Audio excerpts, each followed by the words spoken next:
আমি কিন্তু তারেক রহমান সাহেবকে প্রশ্ন করছিলাম যে আপনি যে লেখছেন আপনার ইনকাম হলো 6,60,000 টাকা না 71,000 টাকা, যেটা ভাগ করলে দাঁড়ায় প্রতি মাসে 56,000 টাকা। তো 56,000 টাকা আপনার যদি ইনকাম হয় প্রতি মাসে, তাহলে আপনি গুলশানে এই বাসা ভাড়া দেন কোথেকে? ওই বাসায় ভাড়া কত? প্রশ্ন করছিলাম। আপনার গাড়ির তেলের খরচ কে দেয়? এই প্রশ্ন কিন্তু আমি করছি। ইন্টারেস্টিং হলো, আমি এটা বলি আপনাদেরকে, ইন্টারেস্টিং হলো তারেক রহমান সাহেব কিন্তু আমার সাথে যোগাযোগ করছেন।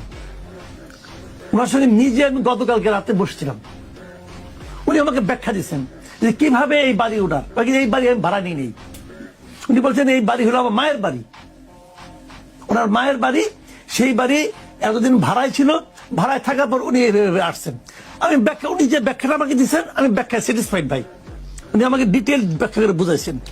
আবার উনি বুঝাইছেন আপনি ইনকাম এত কম হয়, গত 17 বছর তো আমি কোনো ইনকামই করি নাই। তো উনি ব্যাখ্যা করে বলছেন যে গত 17 বছর তো আমি দেশের বাইরে, তাহলে আমার তো কোনো ইনকাম নাই এখানে। এই দেশে তো ট্যাক্স দেওয়ার মতো কোনো ইনকাম নাই।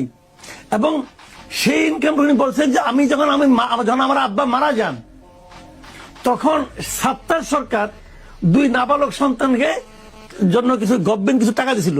সেই টাকাটা কিভাবে এফবিআই রাখা হয়েছিল এবং উনি বিদেশ যাওয়ার আগ পর্যন্ত ওই টাকায় কিভাবে ট্যাক্স দিয়েছেন ডিটেল আমাকে ব্যাখ্যা দিয়েছেন। সেই টাকাটাই উনি এখন দেখাইছেন, মান্থলি ইয়ারলি ইনকামটা। তো এখানে এই ব্যাখ্যাগুলি যদি আমি না জানতাম তাহলে কিন্তু আমার ওই কথা ঠিক ছিল।